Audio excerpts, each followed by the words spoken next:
Hi everyone. Today I want to get into 5 areas of how nutrition is so important as we age. You can't forget about what you eat. A lot of people have this attitude of, well, I've made it this far. I'm just going to eat whatever I want. It doesn't work like that if you want to have a longer lifespan and, more importantly, a better quality of life. I have really stressed trying to remain healthy, especially as I crossed over the age of 50, because I just wanted to keep enjoying my life. And that's really what it's about. And I hope that's what it's about for you. Point 1. We do have dietary changes, nutrition changes as we age. We may require, and this is something you should check with your doctor, because disclaimer, I am not one, not even close. I've just benefited from listening to all of the hero vegan doctors who've had the courage to say, this is what you should be doing, like 30 and 40 years ago. So there are key nutrients that are really important for you as you age, especially as you cross that 50-year-old line, like calcium, vitamin D, and protein and fiber. And fiber is really the thing that we ought to be focusing on, not so much protein. I mean, we get plenty of, see that muscle just poking through my shirt there?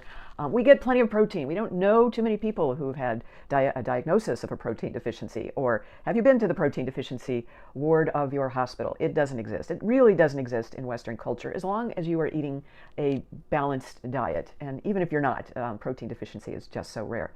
But vitamin D deficiency is another thing that kind of crops up, and you can get a test for that. You can get a test for almost anything these days, and I encourage you to do it, especially if Medicare pays for it. So vitamin D we get from going outside in the sun. The sun makes our skin produce vitamin D, but sometimes we get more tan as we age up, and it's harder for vitamin D to be produced, so you may need to supplement. Calcium is another thing. And again, you can get a test for this. Some of us, like me, I've done videos on my high cardiac calcium score, and like Dr. John McDougall says on his YouTube channel, that it's old calcium. And that's pretty much what the doctors think.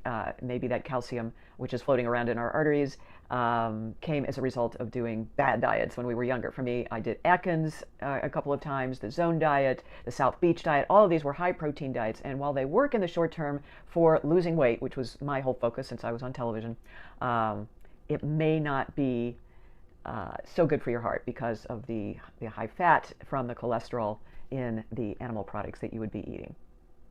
So you still may be wondering, okay, but we need protein because as we age up, we lose muscle mass, and we can. But of course, if you're keeping a routine of going to the gym and lifting weights, then maybe it's not so much of an issue.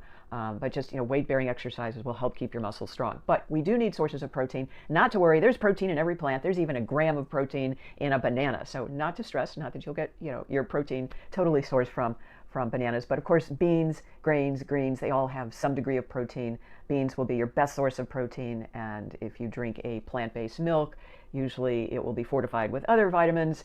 So you don't have to worry so much about that. You will be consuming a full range if you are eating beans, grains, and greens and getting 2 or 3 servings of fruits a day. And by the way, for those of you who are trying to save money eating food, because that's all the YouTubes I seem to be seeing these days, how much inflation is going up and how much the price of food is going up. I bought some asparagus the other day that was almost $7. Just blew my mind. So, but again, you're saving a whole lot of money by avoiding the way more expensive cost of meat and dairy, and that includes fish, which is just like through the roof.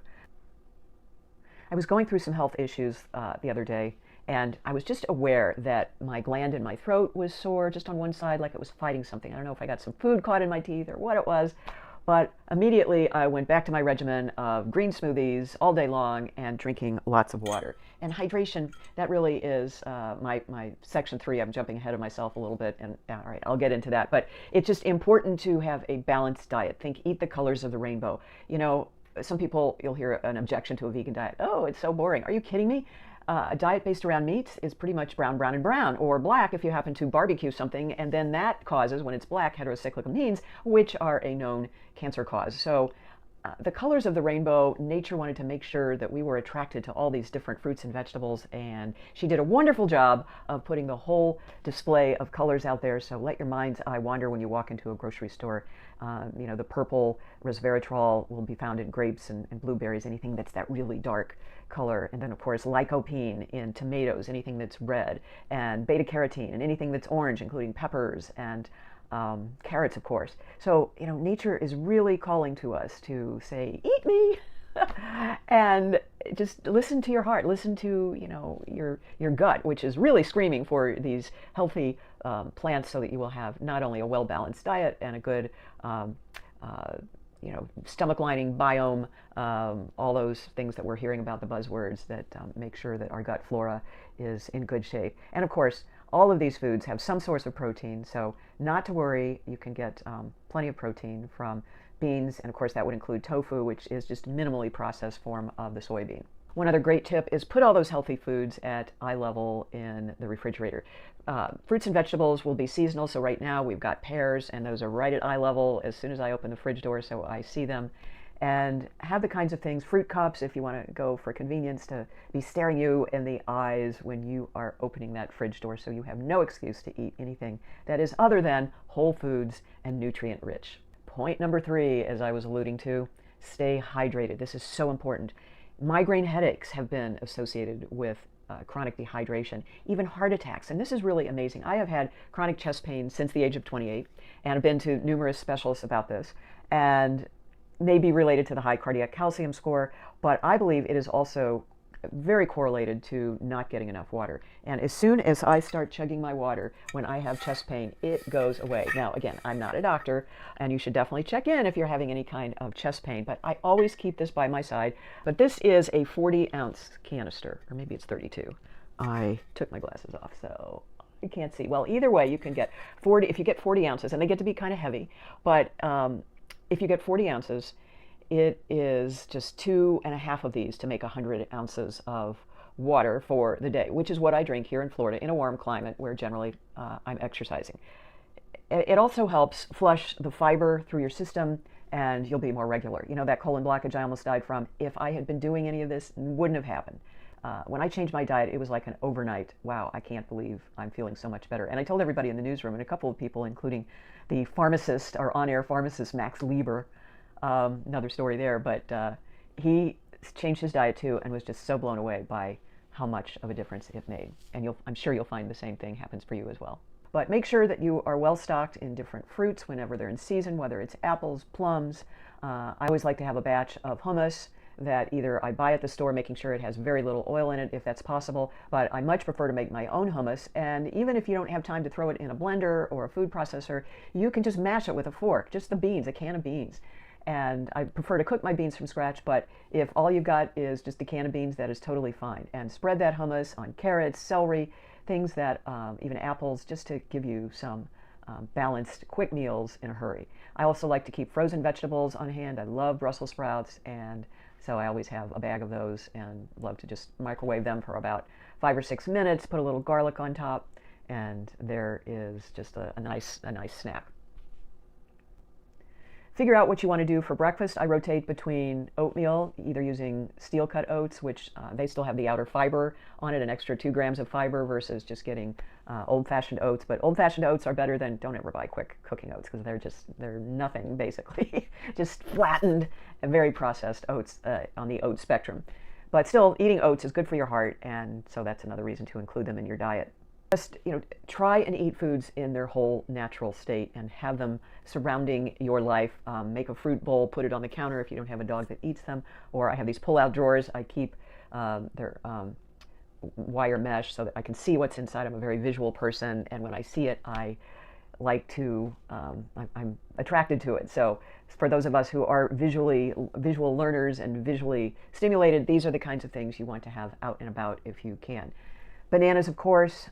You may see some videos out there saying, don't eat brown bananas, there's too much sugar in them. Again, this is what Mother Nature intended. And really ask yourself these questions when you're listening to all these gurus out there who, I don't know where they got their degree, but if they're saying things, try and think about what are they trying to sell. And that's always been my motto, is follow the money. And what did Mother Nature intend? What did our ancestors really do? Ask yourself these questions, and I think you will find a lot of the same answers that many of us in the vegan sphere have done.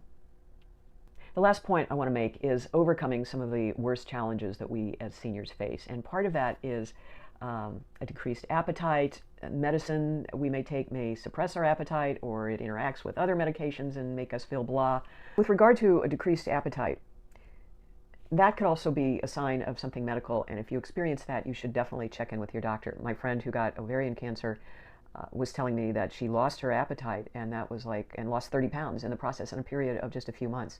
So if it's a sudden change, you really do need to check in with your doctor and see what's going on.